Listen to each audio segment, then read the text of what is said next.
مع المريخ الاثنين اللي كانوا موجودين في دوره الترقي الموسم الماضي. هتبقى مباراه مع بعضيكم. فاقوس مع غزل دمياط، مركز شباب ابو سوير مع اسماعيليه السويس، وكهرباء اسماعيليه مع القناه. ايضا مباراه قويه لغايه دمياط مع الشرقيه، وبور فؤاد مع الشهداء. يعني انت هتقابل شهداء اسماعيليه تمام. ومباراتك مع منتخب السويس. شايف القرعه ظلمتك يا كابتن احمد ولا لا؟ انا هقول لحضرتك على حاجه، يعني خلينا نتفق حاجه ان القرعه قاسيه جدا علينا. قاسيه بجد. بس انا بعتبر ان القسوه مشتركه. الانديه اللي هتلاعبني برضو فيها قسوه عليها.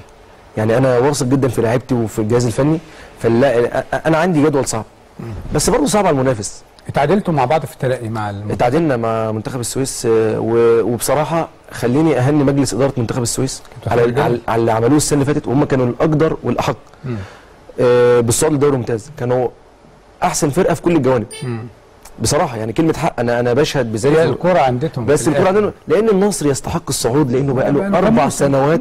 وانا برضو بهني مجلس الاداره واتمنى لهم انه يبقوا في الدوري الممتاز. فخلينا اقول ان المباراه صعبه جدا في مدينه السويس.